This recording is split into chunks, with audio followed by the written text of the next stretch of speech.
آج مسلمانوں کا یہ حال ہے، السلام علیکم ورحمۃ اللہ وبرکاتہ لکھتے ہوئے ان کے ہاتھ کانپتے ہیں، ہاتھ ٹوٹتے ہیں، AOA لکھ دیتے ہیں۔ فلسطین کے بچے باجے تو دور، ان کے باجے ان کی سسٹیاں ہیں۔ مزاروں کو نہیں گرایا، مزاروں کے اوپر آج بھی میلے ٹھیلے لگتے ہیں۔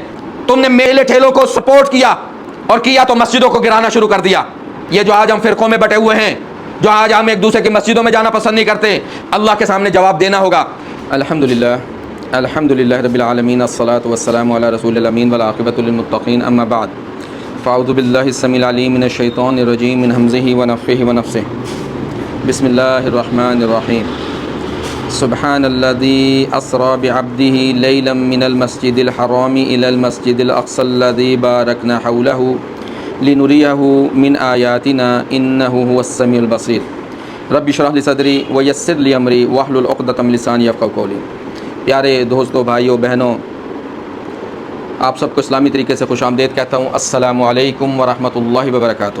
یہ جو آیت آپ نے سنی ہے، یہ سورہ اسراء، جس کا دوسرا نام سورہ بنی اسرائیل ہے، سورت نمبر 17 آیت نمبر 1، جس میں اللہ سبحانہ و تعالی ہمیں فلسطین کے مستقبل کے متعلق بتا رہے ہیں اور فلسطین کی امپورٹنس بتا رہے ہیں۔ اس کے علاوہ بھی اس آیت کے اندر بہت سی اللہ سبحانہ و تعالی نے نشانیاں رکھی ہیں، لیکن چونکہ جو کرنٹ ایشو چل رہا ہے فلسطین کا، تو فلسطین کے حوالے سے اللہ سبحانہ و تعالیٰ نے اس میں ہمارے لیے کون سی ایسی نشانی رکھی ہے جس سے مسلمانوں کے دلوں کو یہ سکون مل جائے کہ فلسطین کے اوپر، خاص طور پہ مسجد اقصیٰ کے اوپر، سوائے مسلمانوں کو کسی کا حق نہیں ہے۔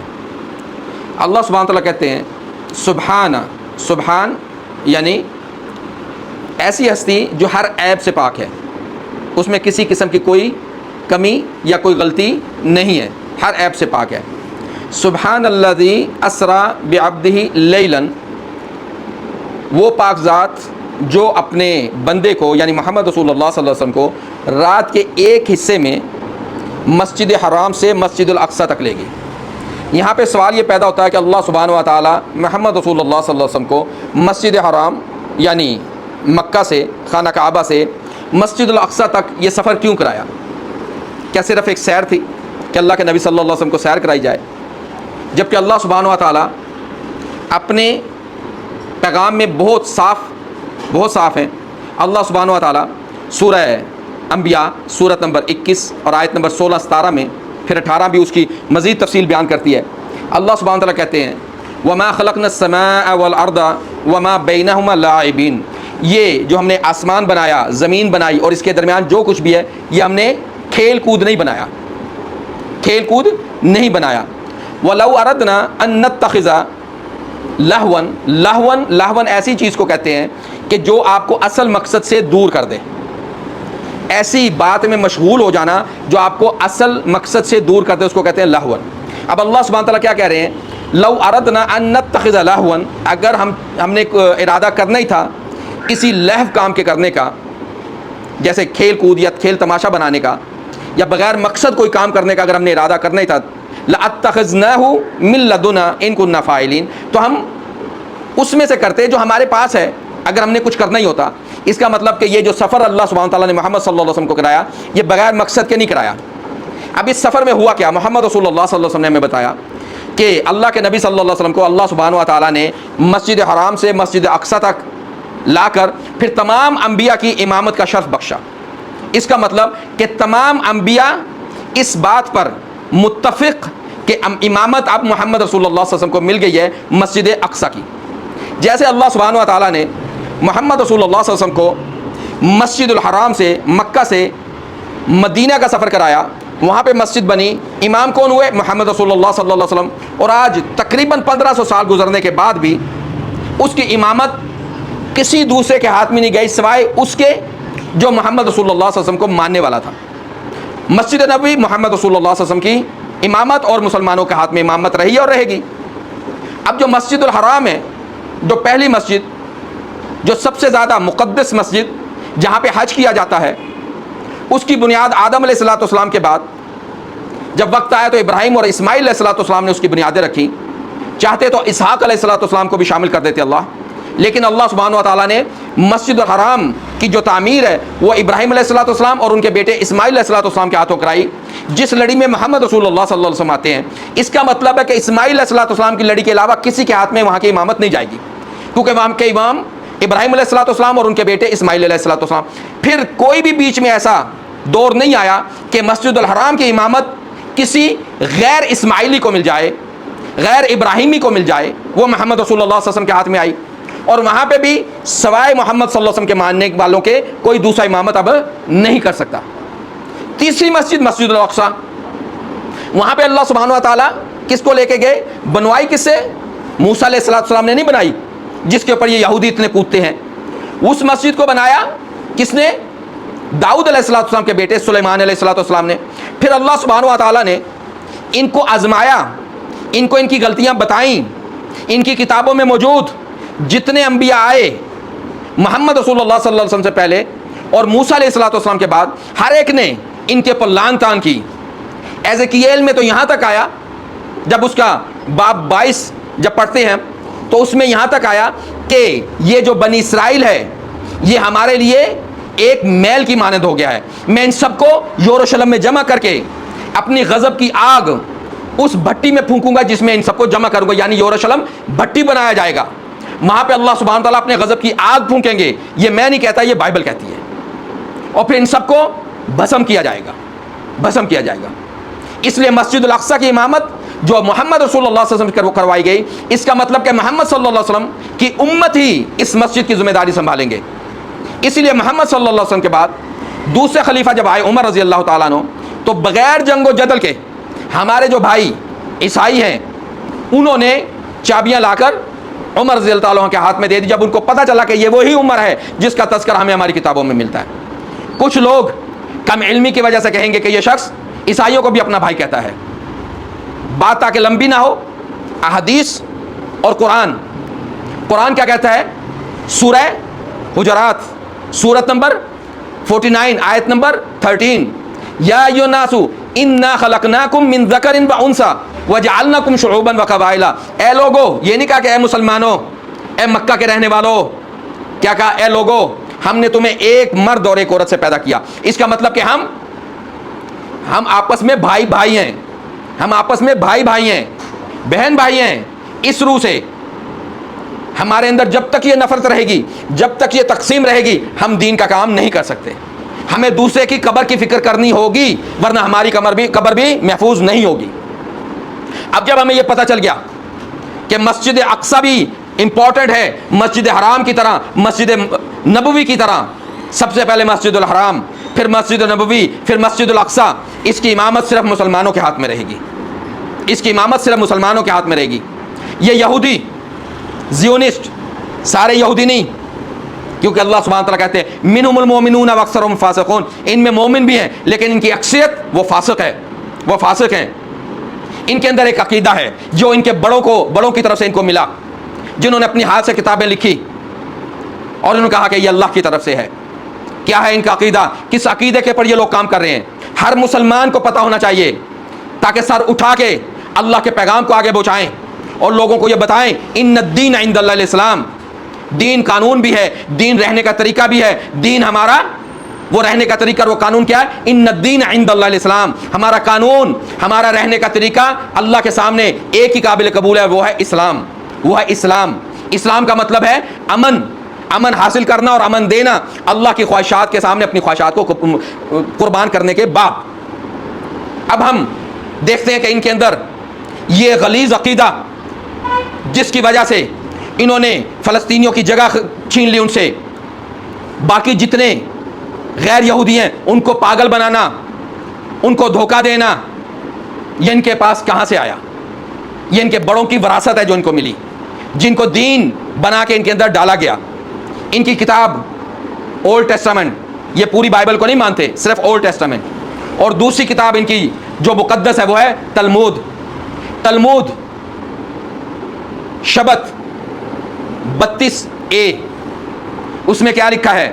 ہر یہودی 2800 غلاموں کا مالک بنے گا۔ کتنے؟ 2800۔ اس کا مطلب یہ ہے کہ یہ لوگ پوری دنیا کو غلام بنانا چاہتے ہیں، یہ لوگ پوری دنیا کو غلام بنانا چاہتے ہیں. آج ہمارے سامنے ہیں، عام پبلک نہیں، امریکہ کی گورنمنٹ وہ ان کی غلام بن چکی، یورپین چند گورنمنٹ جو ان کی غلام بنی ہوئی ہیں، جنہوں نے سارے تسلیم خم کیا ہوا ہے.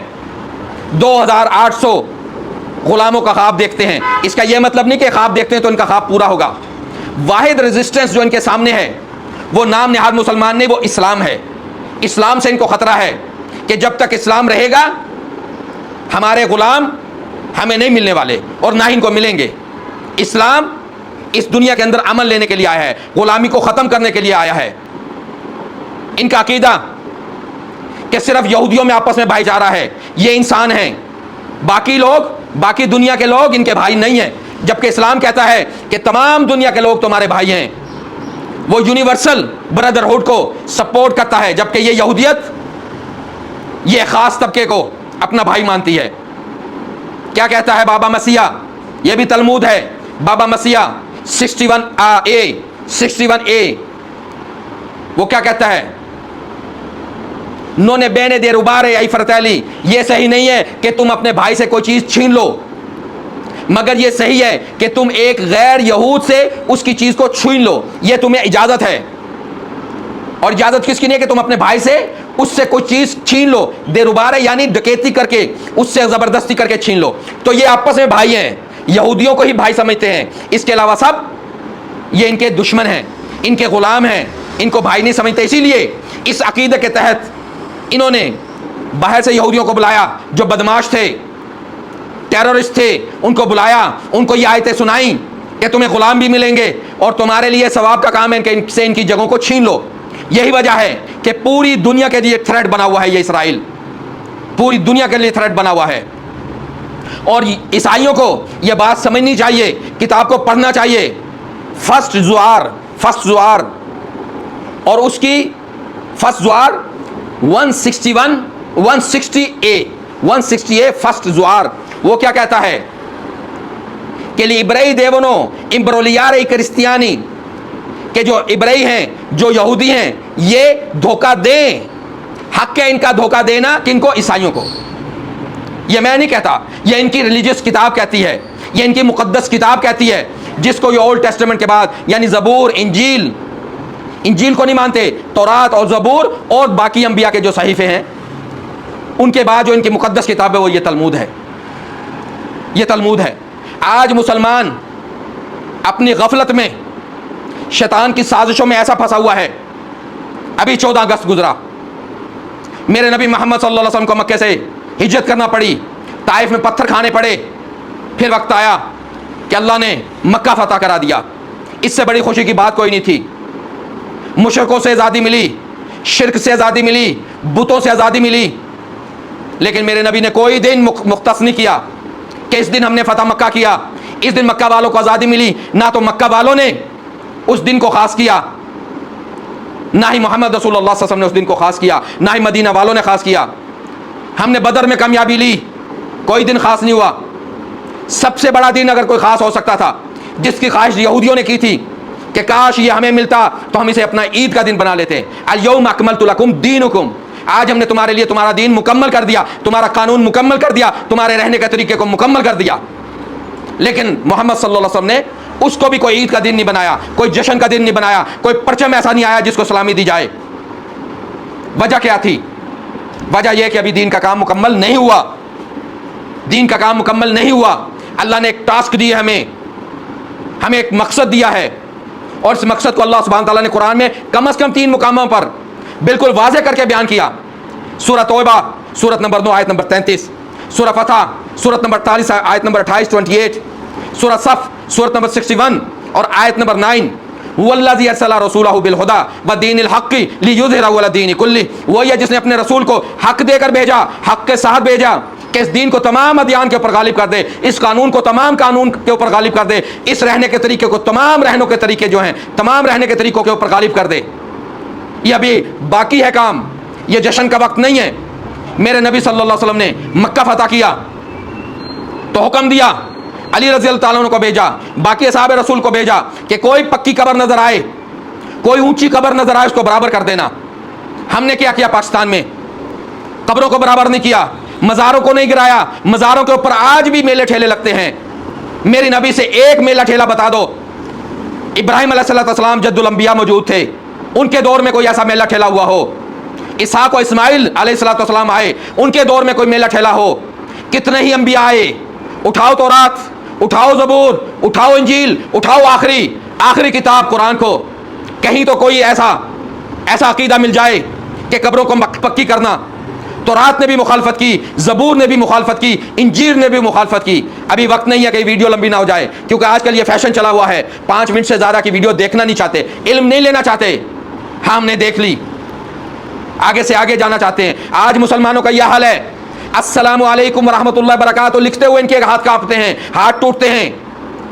AOA لکھ دیتے ہیں، کچھ AO لکھ دیتے ہیں کہ یہ تمہارا سلام ہو گیا. تم پر اللہ کی رحمتیں آئیں گی. جو تم بتوں کے پجاری بنے ہو، تم پر اللہ کی رحمتیں آئیں گی.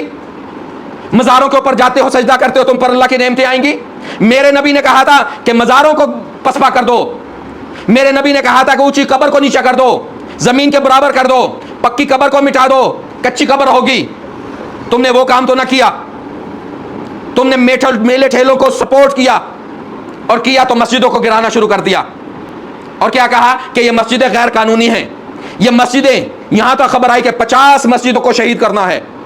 یہ 50 مسجدیں جو ایک دن پہلے نہیں بنی، ایک ہفتہ پہلے نہیں بنی، ایک مہینہ یا ایک سال پہلے نہیں بنی. کوئی 1980 میں جو مسجد بنی جس کو ابھی شہید کیا، اس کی بنیادیں تو پاکستان بننے سے پہلے کی تھی. آج یہ غیر قانونی آپ کو نظر آتے ہیں، اللہ کے غر آپ کو نظر آتے ہیں. آپ کو وہ چیزیں نظر نہیں آتی جو اللہ اور اللہ کے رسول نے حکم دیا.